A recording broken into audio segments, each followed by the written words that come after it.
Hey guys, so today I'll be taking a look at PrivadoVPN, which is a new and promising looking VPN service. Now, right up front, it doesn't provide as many advanced features as some of the other VPNs out there, but it still shows to have great performance and it is an excellent value. Now, as always, I'll be going over what they really excel at, as well as some of their drawbacks just to give you guys a full picture. So to start, PrivadoVPN controls significant portions of their own network backbone, along with more than 200 quite fast servers that generate some of the fastest speeds of any VPN I've tested. Their network covers 60 cities in 47 countries, and this combination of network and server infrastructure makes PrivadoVPN a compelling choice. So I'll start out by talking about the features. There are a lot of ways that PrivadoVPN's features stand out from the crowd. To start, they let users log in with up to 10 devices from a single account, which is twice as many as ExpressVPN and nearly twice as many as Nord. So you can protect your desktop, your laptop, your phone, your tablet, your TV, and then still have 5 slots left for friends and family. Now, installing Privado on your router will protect every device on your network while only using one device slot. So PrivadoVPN gives users unlimited speed and data transfer. Their server speeds are universally excellent, and I was impressed with how fast some of my downloads were. Then when I connected to the included SOCKS5 proxy, which I'll explain in more detail later, my download speeds really took off. Transfer speeds through the SOCKS5 were indistinguishable from downloading with a bare connection. All of PrivadoVPN servers support P2P, unlike say Nord, where not every server supports file sharing and you have to try multiple different servers to find a decent P2P connection that's also close to where you are. And I should probably mention that PrivadoVPN has one of the best free accounts I've seen. You actually get 10 gigabytes of data every 30 days on a single device. And this is from 12 servers on their regular network. So you're not stuck using substandard free servers. So when you compare Privado's free offering to, say, a company like Windscribe, who makes you sign up to their promotional emails to get that much monthly data, PrivadoVPN is the clear winner. Now, another reason I like PrivadoVPN and wanted to review it for you guys is that all their servers are actual physical machines located in Tier 1 data centers. One of the things a lot of people don't know in the VPN world is the use of virtual servers, which are advertised as being in one place, but really they're in another. And so this is all marketing fluff and spin. Basically, using virtual servers to inflate server counts may make a service look better, but in actuality, it degrades the user experience. So ExpressVPN and Surfshark both use virtual servers. And I'm not saying they're bad services overall, but virtual services can be a bad practice, and here's why. First, physical servers are more powerful than virtual servers. So in PrivadoVPN's case, their actual physical servers have multiple CPUs, meaning they can process data at ridiculous speeds. Virtual servers are really just one server split into multiple servers. So each virtual server is sharing resources with the other virtual servers inside the physical box. So any virtual server can't transfer data as fast or as accurately as one physical server. And then to manage multiple virtual servers on a single piece of hardware, you need a hypervisor like VMware, which lets different operating systems run on the same hardware. This extra layer of software causes latency, which slows server speeds and your data transfer. Now, latency, which is also called ping time, this is the delay between your device sending a request for data and getting the data being returned. So the higher your latency, the slower your connection. And virtual VPN servers can have up to 5 times higher ping times than physical servers. And then besides slower speeds, virtual servers are less secure than physical ones because they can be targeted in ways physical servers can't, like through the software that runs the virtual machines.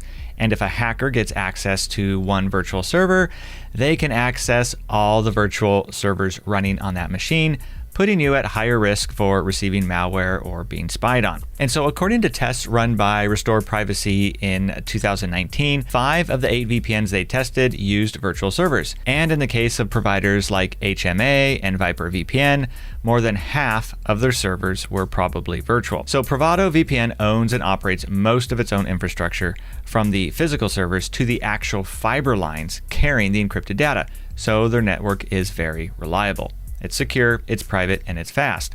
They currently have more than 200 servers in 47 different countries, and 60 different cities, with at least one server in every global region. That's a smaller server footprint than some other providers, but because they use physical servers, the trade-off in speed and security is worth it. Now, PrivadoVPN works on Windows, Android, macOS, and iOS through dedicated apps. There are no apps yet for Linux or TV streaming devices like Fire Stick or Roku, but I've been told by the company that they are working on those, as well as a dedicated app optimized for iPad. And so they're estimating right now that the Fire Stick and iPad apps will launch this summer. So it's great to see they're prioritizing app development to serve as many users as possible. And then in the meantime, for platforms that don't yet have a dedicated app, there are detailed instructions on their website about manually installing PrivadoVPN on other platforms. So next, I'll take a look at PrivadoVPN's security, which has some pretty cool things that they do. So first, they're based in Switzerland, which has some of the best consumer privacy laws in the world. For example, the Swiss government doesn't require VPNs to keep logs of user data like the European Union does. So if an authority, for example, an official from another government, requests information on a VPN user, the Swiss are legally required to inform the user that the request was made and let them know the outcome. Compare that now to a company like Private Internet Access, as an example, which is based in the US, where warrants and national security letters demanding company data usually come with a gag order, and that keeps the company from disclosing that the request even happened. So Switzerland is outside of US and EU jurisdiction, and it isn't part of surveillance sharing agreements like the 14 Eyes Alliance. Now, these are actually secret agreements, some of which go back to just after World War II, and this was between countries to share intelligence with one another. The text of the agreements themselves are mostly classified, so you can't even see what kind of information they're obligated to share with one another. However, Switzerland isn't part of any of these agreements, so they don't have to pass on any data to any other government. Unlike if the VPN was, say, based in Canada and the UK, and if they asked for any user data. Also, by building and owning its own servers, PrivadoVPN can defend its users when governments request data that violates its users' privacy. For example, if Germany wants your VPN logs for whatever reason, Germany won't go to your VPN for them. They'll ask the hosting company that rents their servers to your VPN. And then these hosting companies who aren't invested in your privacy at all, they'll usually turn over the data. So PrivadoVPN has more control over data requests because they own their own infrastructure. PrivadoVPN also keeps no logs of user activity at all. Their server hard drives are RAM-based, so they simply can't store data long-term. They only keep information necessary for people to log into their servers, but that login data is not connected with user activity. And then PrivadoVPN also uses their own DNS servers to reduce the risk of DNS leaks, which is a pleasant surprise for a small company. So a DNS leak happens when you're surfing the web and your computer connects to an unencrypted DNS server to locate the web page you want. And this makes you vulnerable to spies and hackers. It's also good to see that Privado uses 256-bit AES encryption, which creates an encrypted tunnel for your data. And this defends your connection from IP leaks and protects it end-to-end from spies and packet sniffers. Now, right now, PrivadoVPN offers two different VPN protocols, IKEv2 and OpenVPN, and then OpenVPN can be in either TCP or UDP. Now, users can choose the one that best suits their needs, or you can allow PrivadoVPN to choose the best protocol for you automatically. This is a great choice for newbies or beginner VPN users who aren't sure what the best protocol to use might be. I also really like that they include a kill switch feature right on the front page of their app with an easy toggle. So a kill switch protects your data so that if you lose connection to the VPN, your internet will shut down until you reestablish that connection. It's really the best way to make sure you're not accidentally sending unencrypted data and putting yourself at risk. Now, while PrivadoVPN doesn't advertise Tor servers or compatibility, I tried to access the Tor network while connected to PrivadoVPN, and sure enough, I was able to connect and access Onion pages. In fact, the speeds were about what I would expect from just being connected to Tor without using a VPN. So that's a huge plus for them. Now, there are a couple of security features that PrivadoVPN doesn't currently offer, such as a dedicated IP or custom DNS service, but overall, they definitely seem to be going the extra mile to protect their users' privacy and security. And then when it comes to using streaming platforms, this can often be a challenge for VPNs, but I found that PrivadoVPN's premium plan was able to handle most of the platforms I tried. And this included Netflix, Amazon Prime, Hulu, Disney Plus, and BBC iPlayer. And then since it was mentioned on their website, I also tried Hotstar, which is limited to India, and that came up without an issue as well. Both OpenVPN and IkeV2 were able to provide high-quality streaming with very little loading and buffering time. And then peer-to-peer file transfers went really easily with PrivadoVPN. All of their servers are configured for P2P, so you don't have to find a specific server. And since P2P often takes up a lot of bandwidth, what some providers will do is they will segregate P2P traffic to dedicated servers so other users don't see slowdowns. And what this usually means is the P2P servers are really slow.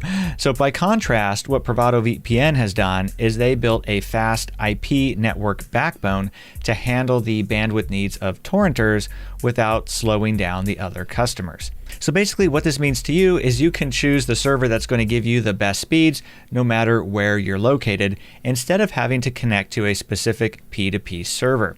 And what's cool is P2P is allowed not only on the paid accounts, but also on the free accounts. And this is unique in the VPN space. ProtonVPN, for example, doesn't currently allow its free users to torrent because of the bandwidth requirements. And then as far as speed goes, one of PrivadoVPN's unique features is access to a SOCKS 5 proxy with paid accounts.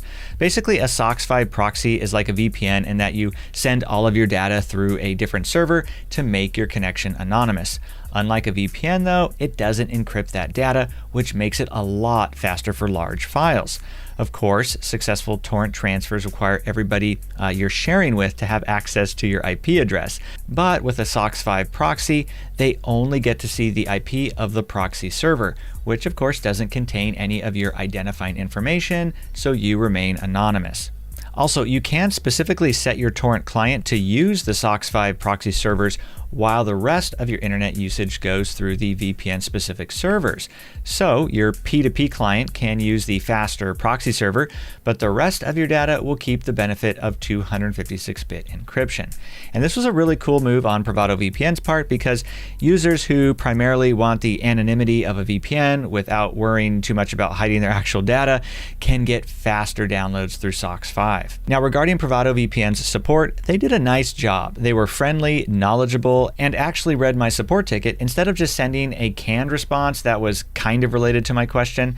The downside is they currently only have email support. They don't have live chat support. But in most cases, I did get an answer within an hour of sending my request. So ultimately, while I would prefer that they have live chat support, I was at least glad to see that they're answering questions in a timely manner. And then when it comes to pricing, PrivadoVPN currently has 2 paid plans and a free plan. Regarding the paid plan, there are currently 2 options. The first allows users to pay month to month for $7.99 per month, and the second option is to purchase a 12-month account, which drops the price to $4.99 per month, billed annually. Both plans have the exact same features, so if you can afford it, it is worth buying yearly to save the extra 38% off. The premium plan includes giving users unlimited data, you get access to all of their servers, you get a SOCKS 5 proxy, and the ability to connect up to 10 devices with the same account. And then PrivadoVPN also offers a free plan that gives users an ad-free 10 gigabytes every month and access to 12 servers on any supported device. They don't require any information to sign up for other than a verified email address. So what's cool is even when your 10 gigs run out, you still have access to one server, but with reduced speeds so that you can still keep your online activity private until the next month's data refresh. So now I want to talk about some reasons PrivadoVPN might not be the ideal choice for everyone. So to start out, this will especially be the case if you need specialized functions. A lot of advanced features that other VPNs are adopting, like split tunneling, for instance, are simply missing. These aren't requirements to having a good VPN, and honestly, a lot of people don't necessarily need these features or actually use them, so I don't think it's going to be a deal breaker in a lot of situations.